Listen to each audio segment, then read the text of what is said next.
You see the way that the heart is set up, it hides behind your ribs to get the protection it needs. But my problem is, I tend to wear mines on my sleeves. What's more ironic is the story of Adam and Eve and how she was created from a rib. Made me start to believe that the strength inside of a woman much further exceeds the perception created by our society's need to portray it to man's world. Alright everybody, welcome to our first installment of the Downtime series. Okay, the Downtime series. This is our first episode where we just explore, sit down with individuals who are in the entertainment field, artists, entertainment gurus, engineers, singers, songwriters. The list is endless. But today, this evening, we have somebody very, very special. I know him personally, but you can go ahead and introduce yourself to the people out there who may not know you. What's going on, world? It's your boy Zoyeblacc. Used to bring light and change cultures. Black, bringing light and change cultures. That's of course. Yeah, thank you. Love it so much. So, as I mentioned, I know this young man and have been knowing him since, let's see, it's 2019 right now. And I think Some time. Definitely been some like time. 2013? Probably around that time. So it's already 6 years. Yeah, wow, that's 6 years underneath our belt. So, this guy is a phenomenal artist. I think he's pretty cool, and I support his music and everything that he does, but we just want to sit down, make it as relaxed as possible, and just talk about what's been going on with you, what's new. I know you got a new project coming out soon. We want to talk about that. We want to talk about where you got your start from, what inspired you to do music. We want to know what's keeping you doing music right now. It's a lot we're going to cover in the next hour or so. So first, let's talk about, the title, the Downtime series. We're here at Bowie State University. So I gave every individual an opportunity to choose where they wanted to be interviewed at. And Zoe chose Bowie State University, and I want to know what made you choose Bowie State University as a place to come and sit down and do this interview. Well, so first thing first, like she said, we kind of have a history, and it started in this establishment, Bowie State University. My alumni. I'm an alumni. Okay, Bulldog. Yeah, so and I'm proud of that. I'm proud of that because that was like one of my first major accomplishments that I can say it's going to be something I'm going to leave for my family legacy. I'm the first one of my family kind of cross the stage and whatnot. So that in itself is honorable for me and significant. So I thought that would be kind of important for us to kind of share that first things first. Then of course, like I said, we established our relationship here, and then last but not least, just being in an educational space. I feel like this is imperative as well because as a man of color, being in a college classroom, it's kind of tight. There's so many layers to this that probably will go undetected, but you ask a question like that, will kind of reveal that. You know what I'm saying? So. Yeah. But I dig it, and it brings back a little bit of nostalgia too. Yeah, we shared a couple of classes up here in good old MLK building. Yeah. So in the MLK building too. Yeah. This is the MLK building, so this is no front or fake. We are really at Bowie State University right now in a classroom. In a classroom, and we set it up to make it look nice. So, as I mentioned earlier, you are an artist. So would you consider yourself, a rap artist, a rapper? What's your title? So that's dope that you asked that question as well, because that's one of the journeys that you go through as you kind of as you kind of define what your artistry is. You start off by saying, what do I do? What do I present? First things first, I was an MC, I was a rapper. Okay. That was my first way of looking at myself, from just put myself in a category. We always put ourselves in categories. So that was the first thing. I labeled myself a rapper. But then as I started to produce music, I started to do more than just rap in. I started to have to come up with melodies, come up with things that are a little more sonically pleasing, especially in this day and age where the music, the the way people produce music and deliver music is different. We don't just have like stereotypical this, stereotypical that. It's like everybody just, it's an influx of talent that you just present on a particular record. So nobody's just this anymore, nobody's just that. So I started to say I'm now a hip hop artist. But then as I've like been on like this independent grind, I started to tap into other avenues, like I video edit now. So I'm more than just a musician. Like I put together like whole social media campaigns. I put together like I real life put together like huge things that on a smaller scale they can be produced on a smaller scale, but they're like things that large corporations do to market their brand or their talent. So like I'm developing myself to become more than just like, just viewed as just a musician in a sense. I'm like, kind of a brand overall, because I have to think about all of these like layers before I actually produce anything. It's more than just, okay, just rapping. And I was like, okay, well, when I say certain things, it has to have a certain message behind it because it has to be in line with the brand. If I if I present myself on social media a certain way, it has to fall in line with the brand. So I'm like thinking beyond just like the artistry now plays into something that's larger than art. You know what I'm saying? So yeah. First of all, kudos to you, because I didn't even know that you had expanded yourself so far out there to not only be, just an MC rapper, but you're doing editing now, and you're doing campaigns. Like, I didn't know, where have I been at to miss all of this? Like, seriously, congratulations. That's a real reality. Like when you're an independent artist and you kind of have to like build it from the mud, and that's for anybody out there. Anybody who build it from the mud, like you are bigger than just like this category of just rap or trap or backpack. You are a brand, and as a brand, you have so many different layers to it that you have to like appeal to. And we can't even get mad at the ones that have quote-unquote negative impact on the culture, because at the end of the day, it's still a business that they're running. They're still operating a business that is profitable, and corporate America does it in so many different ways where they reap the benefits off of, society. So why can't we do the same, but at the same time, still using it and you not taking advantage of the people that we're kind of monetizing off of, you know what I'm saying? So that's where like I think beyond like being just a rapper, I think beyond just being a musician, it's like I'm a corporation in the making. You know what I'm saying? Please. Facts. Please, I love it. So let's take it back to the beginning, and by beginning I mean literally in the mud. Before you became an independent artist, before you became a brand, before you became, a person who is out here on social media putting together, programs and things like that, what got you into the field? What made you want to say, hey, I want to pick this rapping thing up and, kind of pursue and see what I can do with it? So what was your why? A lot of that, all of us start off in the same category as fans. So you become a fan of something, you glorify it, and then you kind of like imagine yourself doing the same thing. I had the same dreams that every young black boy had. I had hoop dreams. I had hoop dreams of being in the NBA, and I worked on it, and God didn't give me certain skill sets. Like I wasn't 6'5". I'm about to say, he ain't that height, boy. He ain't that height. I ain't gonna lie to you, so I'm all up 5'8", 3/4, like solid, but. With that, so you start to like, just once again peel back the layers, and, like music just came like hand in hand. Like my brother was a DJ, so I kind of like, I tell this funny ass story, like every time people ask me like, where did it all start? I tell the story of like, my brother used to DJ and he used to make these like mixtapes and stuff like that. The prototypical DJ story, right? So I was always like a lover boy. I'm not even gonna lie, like I was always a lover boy, so I had this one girl I had a huge crush on in elementary school, and yeah, I used to sing over these tapes and like record myself singing over like immature and stuff for her. So like, I think like when I realized I really couldn't sing, like it just transitioned to me like wanting to like rap. And I don't know where the switch flipped, but at some point it just transitioned to me wanting to rap.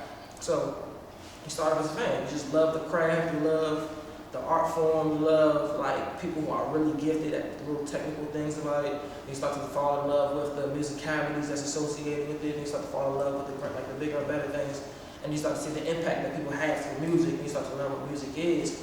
And the more and more you start to hone into it, you start to kind of cultivate, like, damn, like, yo, I could really do something big with this. So it really like manifests like that. And of course you get placed in certain environments. Like I met this dude named Prodigy, he's my producer, and I've been working with him and my homeboy John Boy Crank, and we've been like building some like magnificent stuff, like beyond just music, just like this brotherhood that we built, and like the development that I made as just a man, just with them, helped hone into all of this stuff, like seeing the big picture, like seeing, you know, and just literally just made everything make sense. Yeah. So that's how you know, like it was like a genuine bond, and why, you know, I stand so proudly on, you know, who I'm with and what I want to do in my craft. You know what I'm saying? That's dope. I would love to hear one of those tapes if you still got one. The thing is, I ain't gonna lie to you, like I wish I had it myself, because it'd be kind of dope to like have like a throwback Thursday with that, but shit, or even something. a sample. That would be fire. I'm not even gonna lie to you, like if I could get my hands on something that had anything remotely, like yeah, I would use it for something. It would be used for something. Please, I need that. I would use something. Yeah. So you briefly touched on, you know, just having that inspiration in your brother being a DJ. Mm-hmm. So what was your inspiration like? Do you see yourself modeling, or I don't even want to say imitate, but just kind of like paying homage to anybody's specific style right now in the rap game who might have inspired the younger Zoe to write down? So like that in itself has transitioned as well. Like those type of influences have changed as like I've developed as a man. So growing up, you know, hearing, like I was a huge Jadakiss fan. So anything that Jadakiss dropped, I was on it. Anything that Jadakiss was delivering, I was on it. I was a huge mixtape fan. So when the bootleg man came to barbershop selling like bootleg CDs, I was the one buying them $5 and getting 2 for $8 or 3 for $7 or whatever. Just whatever deal you can get. I know that math was terrible, but the whole point was like I was in the mix with that. So growing up, I was always a fan of the technicalities of rap. So that's what I was inspired by. Like how can I put these words together? It was almost like a puzzle. It was really just like a puzzle, being able to like formulate different like double entendres, punchlines, and little witty responses to things, and you become like almost like a scientist with that. Then you start to develop your music side. You start to develop like, okay, well, now I gotta be able to like attract people sonically. Like how do I then hone in on that? And then that like the influences change. So you know, growing up, it was always like I said, it was Jadakiss. But then from like a music standpoint, like I always had a huge affinity for like Kanye and Lil Wayne, because they always made like really dope music to me. Like Lil Wayne knew how to sit in the pocket, unlike anybody else. Still can. Exactly, and you know what I'm saying. And then Jay-Z was probably the most influential from a business standpoint, and knowing how to own your own and being like monetized off of music. And like, you know, the recent passing of Nipsey, he's also been like a resurgence of inspiration to me, because I feel like his spirit is waning deep in the culture, and just kind of like creating identity with your music. So like now I'm in a place where my music, I want my music to be bigger than just like entertainment. I want it to like, you know, have like a spirit within it that's like lasting, where people can hear it 50 years from now. Like we can hear Bob Marley to this day and still like hear it resonate the way that it does. You know what I'm saying? So like as I've grown as a man, my influences have developed, my perspective on life has developed. So a lot of those things have changed, but they still kind of hone in on the person that I am today. That's dope. That's what's up. And 2 things: R.I.P. Nip, most definitely R.I.P. And then my favorite quote: "I'm not a businessman, I'm a businessman." So simple it is. Simple, very but it's deep. You're right. Deep. That's very deep. You're thinking too small. You're thinking too limited. You're thinking too minute. We tend to like not give ourselves enough credit for the resources that we have. We tend to not give ourselves enough credit for the intelligence we have or the abilities we have. We tend to limit ourselves so much, and that's the scary thing about like being in this world, is that we tend to like not think that we can be beyond like who we are. Yeah. We limit our own self, but you're right. I'm going on a tangent. No, but I think it's kind of dope though that you just highlighted that mixtape era, which I don't think we'll ever get to see again. And it's sad, but it's true. Like mine was, you enjoyed it when it came, and if you was a part of it, you enjoyed it. Like, I didn't get to grow up like going to the record store and picking out vinyls. Like, you know what I'm saying? You know how they do like have those stories of, oh man, when I knew LL came out, I remember going to the vinyl store and having to choose between lunch and this, and like, yeah, I didn't have to do that, but I was at the barbershop, the bootleg man, when he had the suitcase, and I was able to pick out one. I got what I got, you know what I'm saying? This is before Napster, this is before all of the internet wave, like that's how I digested music. So like tangible stuff is meaningful. Like that's like, yeah, but that's besides the point. No, we get it, but I think that's dope also that you highlighted Kiss, because a lot of people, not to knock anything from like a Hove, because he's great, we know that, or like a Wayne, you know that the greatest rapper alive, that's his tagline, or even a Kanye West. But when you think about somebody so gritty, like I just got excited when you said Jada Kiss. I did a little laugh in my mind. I just want to say that out loud. But I think about his run that he still has, and even the last tape that he dropped with Fab, like he still got it. Yeah, I mean he's always going to be able to rap really well. Really well. Really well, like, you know what I'm saying? So that's never going to be, you can't never take that away from him. That's dope. So as you are an independent artist right now, what do you find is the hardest thing about being an independent artist? Because, the outcome of being an independent artist is always great, but the process going into it is I hear some good, some bad, and some ugly stories on that. So right now for you, what's the hardest thing about being an independent artist? This is gonna come as a shell shock. Like I tell you this, the hardest part of it all is to me honestly is the commitment within yourself to being independent. Wow. And what elaborate on that. What I mean by that is like, so there's a commitment to like the grind that you have to really like invest in. You have to commit to like making every decision. Yeah. You got to commit to making every decision and to living with the consequences of every decision, and then also having to formulate every idea. So like if it's you become a musician, right?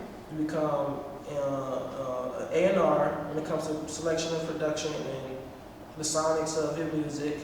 Then you become a marketer. You get into marketing because now you have to think of ways you can promote your music. You got to think of ways you could, get your music on different platforms, get yourself into different stages, and everything is done through your filtering. You know what I'm saying? Everything. Then you got to also think about, you are your own budget.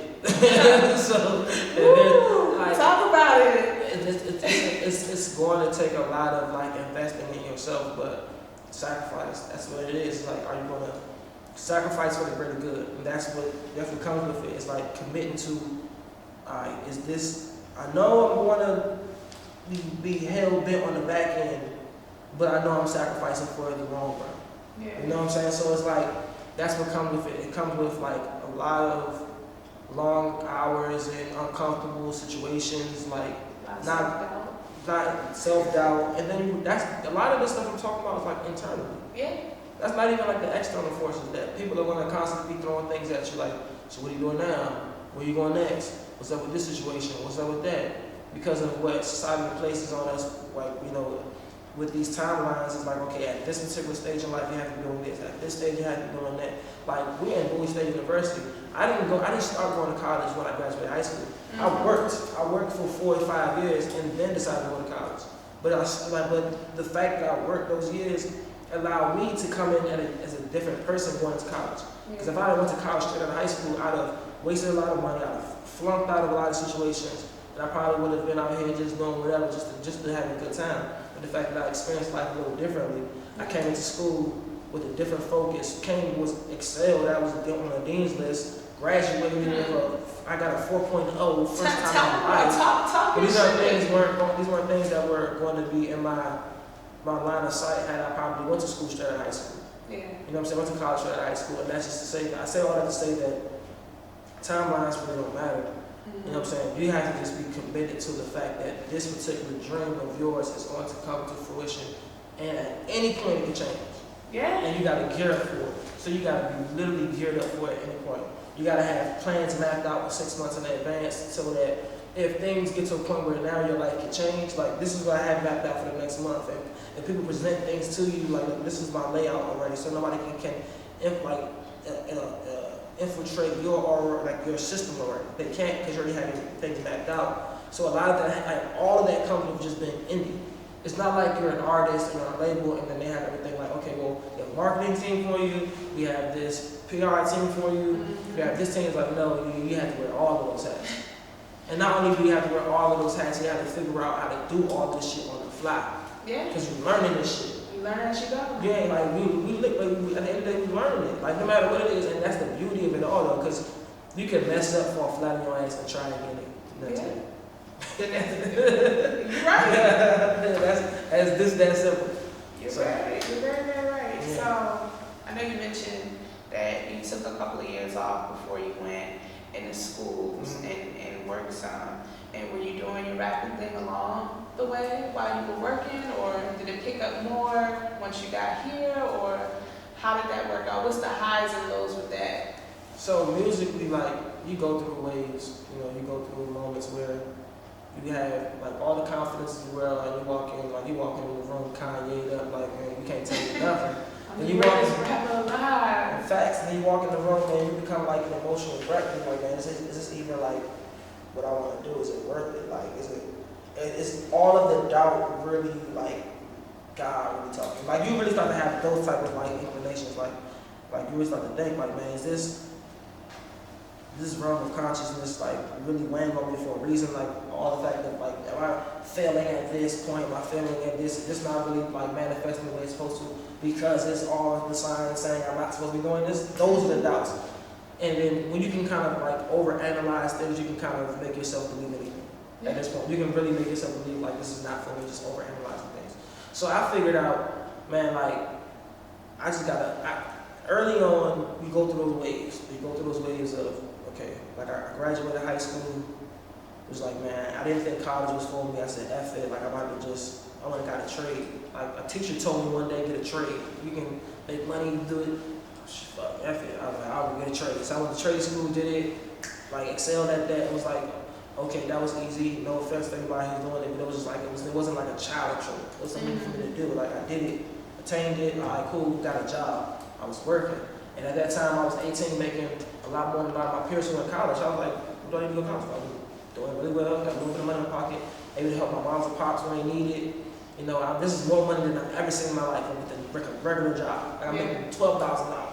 I'm like, this is more money than I've ever seen in my life. So what am I complaining about? I'm getting this paycheck every 2 weeks. I can save a little. I'm not even saving a lot, I'm blowing money. But you know what I'm saying? Like I'm going through this entire, I'm like living through this maturation process of thinking that a 9 to 5 is satisfying, and then I start to see my friends progress after they graduate. Like, wait a minute. That reality. they graduate and they're making a lot more than me. So it started to hit, like I was like, you know what? I've put myself in a situation where I know that I can do that in the back end. Like I know that this career for me is something I can do back end. Let me go to school. Let me actually like do this, because I feel like I'm at a stage in my life I want to do something that's productive and put myself in a better situation. So I went to school, ended up in Bowie State. I applied for multiple jobs, and then, like I said, at this time I wasn't. I was in my mind. I'm thinking like music is still going to be my mission. I just got to figure out an avenue. So I'm like, I'm going to school. I could probably build a network of people. I get to school, start to hone in on like this major of mine, and I become really good at that. Then start to like have little avenues, start to build networks and things of that nature. Music still now becomes the background. It starts to become the background. Right. I stopped going to school for a little bit, started picking up working again because I hated the fact that I didn't have money. And then life derails me. Life took me on a whirlwind. Just took me on a huge whirlwind. Ended up back in school, ended up graduating, but still like the music was still like always like, man, like we need to pick this up. And I felt like even every stage of life that I went through and every time I kind of was derailed, the music was always like there. It was always by your side. It was like, yeah, you tried that, but look now, hey, I'm here. You know what I'm saying? That's literally how music was. So, like, it got to the point where I seen so many things bad happen, and then it was like this one thing happened, and it was like a small, like just a phone call. Hey, bro, let's work on some music. Next thing you know, I'm like, we in the trenches. Like I was going to school every day before I came to school. I was in my man's house. We was cranking out music. This is my boy Pride. I went to Boy. He lived in Boy as well, so he's living right the street. Every day before my 9:30 class, I'm like, bro, we did like around 8. Let's just try to get it in a little bit. I come to his house up early. He just waking up, but we just had like this ambition. We just had like this feeling of like, yo, this shit gonna work, because he was so dope with like one of the dopest producers I've ever worked with. And then he appreciated like me as an MC. Like he allowed me to be like, yo, do your thing. When we'll talk and we'll share like genuine conversation where things were like, yo, this is how I feel. This is what's going on in my heart. This is what's going on in my mind. And then he would share those same type of like real life things. And then we built our relationship through like that authenticity. And then the music started to come like just easy. Boom, boom, boom, boom, boom. He like, I got this hook, play me a record. Then tomorrow I'll come back, I'm gonna got a full song. I'm like, bro, listen to this verse. You know what I'm saying? And then we just started to build that synergy. Yeah. It just like, it was everything that was going on around. Like, you see, all that shit going on. You tried that shit over there, that was working for you. You tried this over there, that was working for you. But I put you in this place, and you see how it was working for you, so it started to make me feel more fulfilled. And I started to feel like, man, like, this one bridge now led to me feeling a whole lot better about myself. Wow. You know what I'm saying? So I was like, man, like, I tell my boy all the time, like, we having like this little real heart to heart, like, bro, like, without you, bro, I don't know where I'd be. And he don't even realize, he probably still don't even realize what that means. You know what I'm saying? Like, and when we're 20, 30 years from now, and we see all the great things that we kind of accomplished, and then we'll look back and he'll start to realize, like, damn, I see what you mean. You know what I'm saying? I think it's gonna hit us one day. We'll be in like Bali somewhere, by the water. I mean, you'll be there too. Okay. We'll be shooting this again. Okay. On the beach, and then we'll be like, look, we're in season 50. You know what I'm saying? Right now we're on ETV. Speaking into the atmosphere. We're gonna be global. And then like, hey man, run this back. This is the part they're gonna be playing. Okay. They're gonna like run it back. They run it back. So yeah, but I love it. we here now. That's dope. Is there any secrets to the madness of finding that good producer? Like, how does that synergy work between you two to create, that dope music, that feeds your soul? I mean, to be completely honest with you, it goes beyond music. So like, typically you'll see like a YG and a Mustard. They work so well together because they just genuinely know they like each other. Yeah. They can fight, they can have like brother beefs, they can literally go at it with their hands, but at the end of the day, they know that once they lock in together, nobody can beat their energy because they are brothers. Mm-hmm. So it's like, first things first, like if you establish a genuine relationship with someone, Mm-hmm.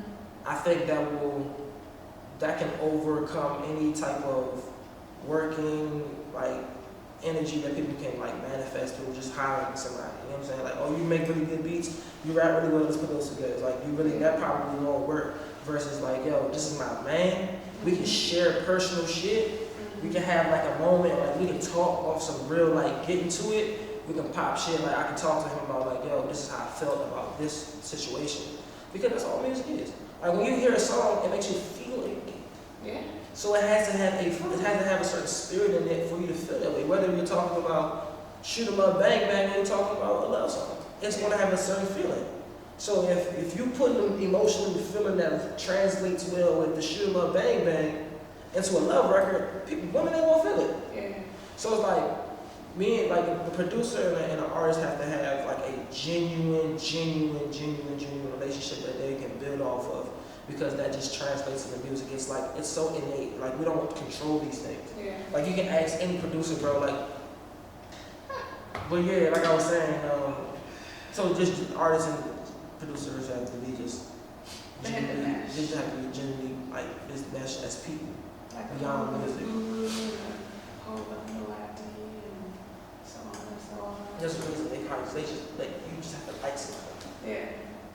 It's because our music is literally a reflection of who we are as people. Like my music gets really dark when I'm in dark places. My music gets super bright when I'm having great emotional vibes and energies around me. Vibes and energy, don't you love it? So let me ask you, what kind of imprint do you want to leave in this industry?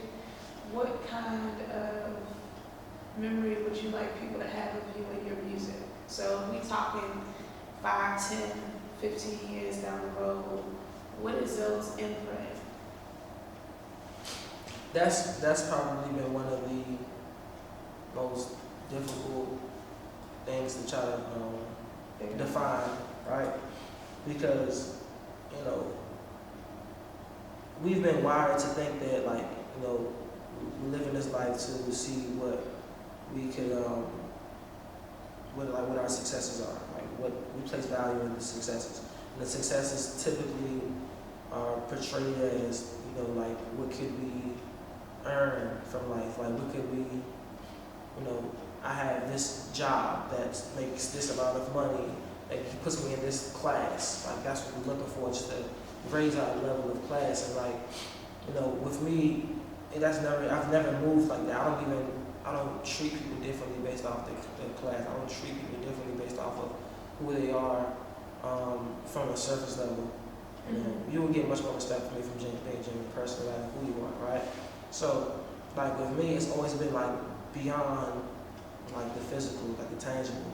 It's like I want to leave, like I said before, like my music. I want my music to reign 50 years from now, 100 years from now, and still have some type of impact on culture. I want people to be like, man, like Zoyeblacc was. He personified authenticity all the time. I'm not perfect, but I just want to personify authenticity. And even within my flaws, like I want those to be like, man, listen, at that time, that's what my headspace was. And be able to speak freely on it without having to feel like, you know, somebody's going to judge me or feel less of myself for expressing myself in that fashion. I want to kind of be the gateway to that level of thinking and that level of honesty and that level of like leveling up as a person. Early on, I want the culture to be different. I want us to, you know, I want people to say like I was a huge, I put my foot in, like I put my footprint in like the change of the culture and how we view the cool, because at the end of the day, the culture is a reflection of society. So if I'm impacting the culture, I'm like directly impacting society. So, you know, as an artist, like I don't want to come off as preachy. You know, that's far from Talk your stuff. But at the end of the day, like the reality is there is an imbalance, and there's going to continue to be an imbalance until people want to step up and be leaders and speak on what they see. You know, we see hip hop, we see where state it's in. You know, I'm grateful for it because it is monetizing at a rate that we never expected it to. But in the same breath, we know the kind of negative impact that it's having on society. Not to say that it's completely bad. Let me also clarify that. But you know, when we see an automotive, like when we see a car, you know, there's people out there who really think like, man, how can we make this better? Yeah. How can we make this more fuel efficient? How can we make this better for the economy? How can we make this? How can we produce more at a cheaper rate, but at the same time keep a certain level of integrity in the product? So, you know, that's just the kind of thinker that I am. It's like, okay, well, what can I do as a human being that relates to the culture and now impacts the people? Yeah. You know what I'm saying? So, small scale things to larger scale things. What can I do on a day-to-day basis from how I present myself, from how I respond to things, and it's not even about, it's bigger than music, it's about just as an individual. Because the music is going to be a reflection of the individual. So how can I, as an individual, do these things to now portray this over my music, people can feel the level of authenticity of what I'm bringing to it. I like that, and I think that's a very good response. And it just kind of reminded me of like, you look at Nipsey Hussle, who still, leave it up to me or anybody else, I'm pretty sure we still feel like he had, you know, more legacy to leave, but, you know, his life being taken unexpectedly, and people just, his legacy is now set in stone, you know what I mean? And you think about somebody so authentic, that's just what we've been seeing all over Twitter and Instagram and, you know, websites. It's just being authentic, and I feel like you stated that, you know, your imprint is to be authentic. I think that will take you a long way, very long way, because people, that's what we're missing. We don't see authentic too much. They're very scarce unicorns in the industry of people who are just genuinely authentic and genuinely fun or relaxing. You don't have to feel like you're in competition when you're around them. That's you don't see that. So it's part of the reason why I wanted you here, because of who you are and what I've seen is just how authentic you are. So I find that dope that you said that you wanted that to be your legacy, your footprint, and you're already doing it as a friend and as an artist. So kudos to you. I try my best. I'm not perfect, and I know that there's still more growing that I have to do as an individual in order to accomplish a lot of things I'm going to accomplish. But at the end of the day, like, you know, I remember,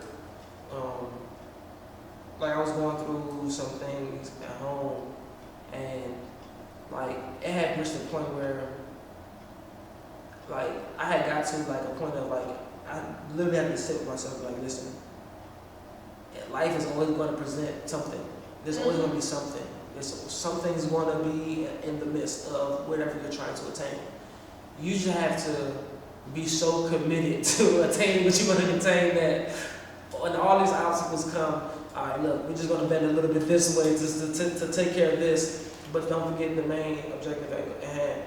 And also trying to always like level up in some way and manifesting myself to become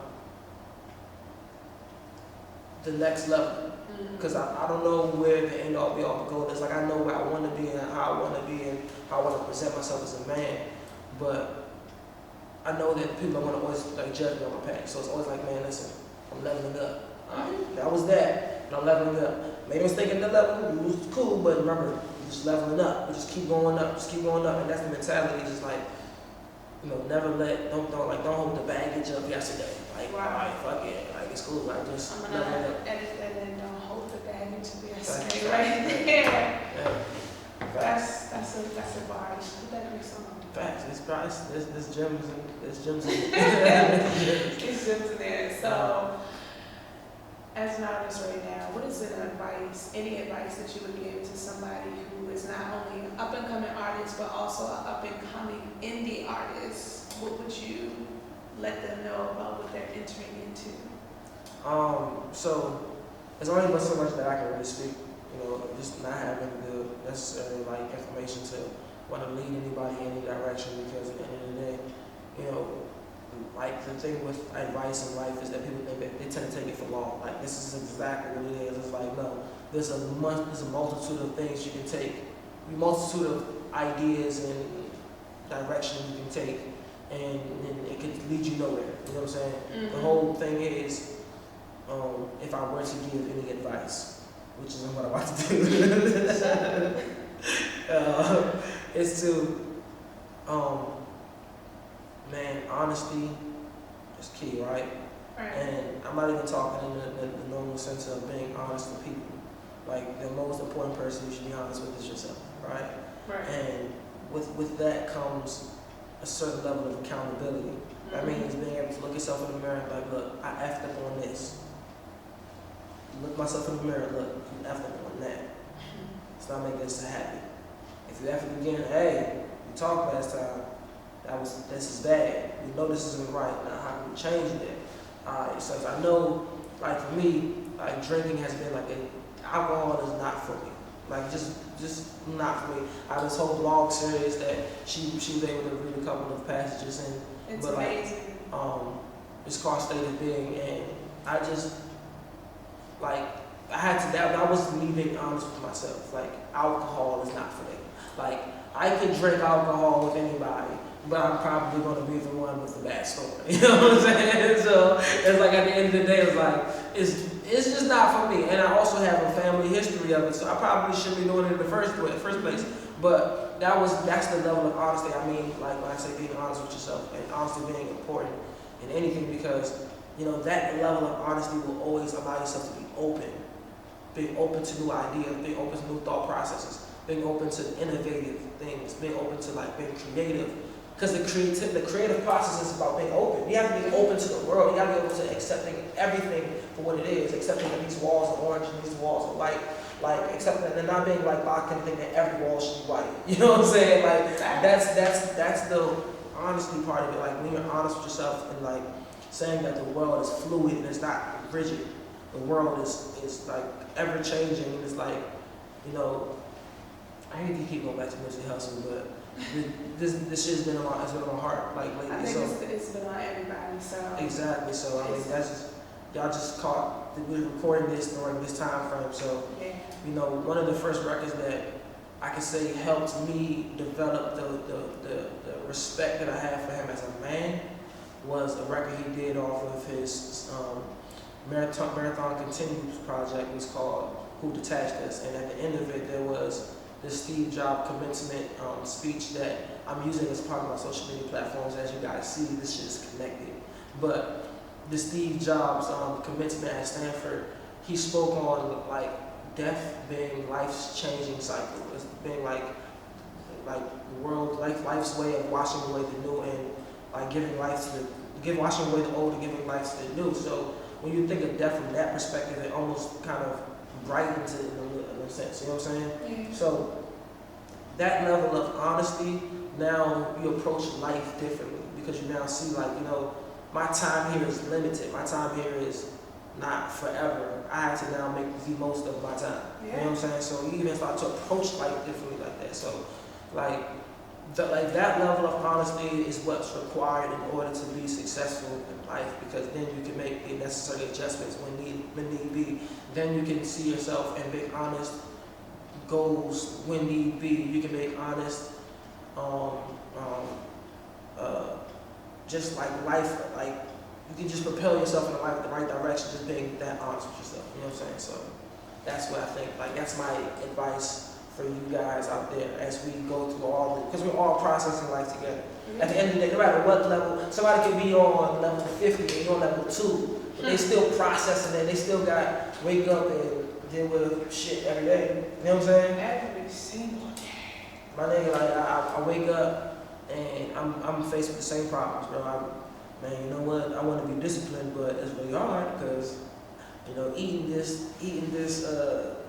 pizza is a lot easier than eating this salad. You know what I'm saying? So I'm just saying. Yeah.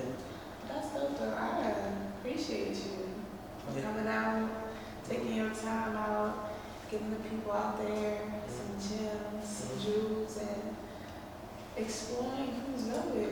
Yeah. So go ahead, drop your social media, go and plug yourself in. This your moment to plug. Alright, so I'm a huge plug guy. So first things first, man, like I said, Zoyeblacc, Zoyeblacc.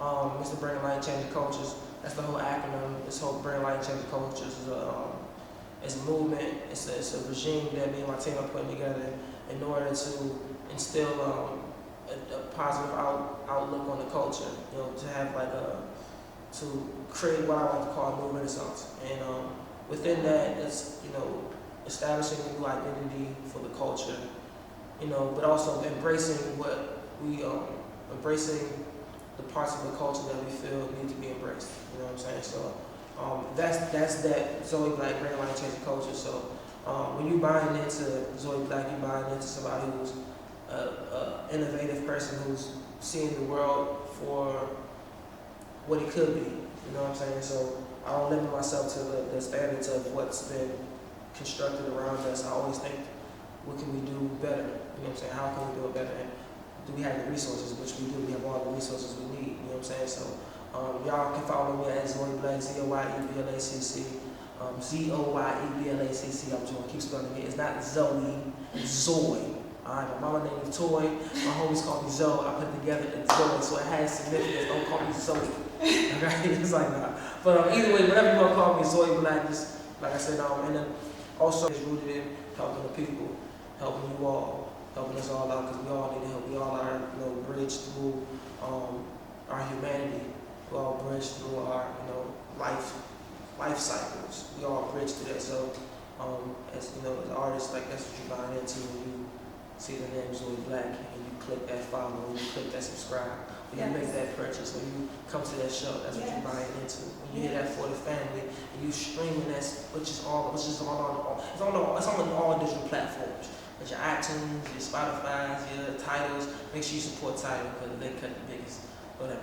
Well, you know what I'm saying? Any platform, just, you know, that's what you get what you're buying into. Make sure y'all buy into her. Young woman, small business, we are out here building this from the mud. From the mud, guys. You hear that? So when you buying into this, you're buying into young people trying to do right by the culture. So make sure you buy into it. Click, don't just rewind this whole thing and play from the top again, because we drop gems. You hear me? Play it, then send it to all your friends in your contact list. Because that's how you help. That's how you benefit when they watch and they share and they get the numbers up. Numbers. Everybody, thank you for tuning in to the Downtime series. So, come on. Internal Perspective Group. We love it. Peace and love, everybody.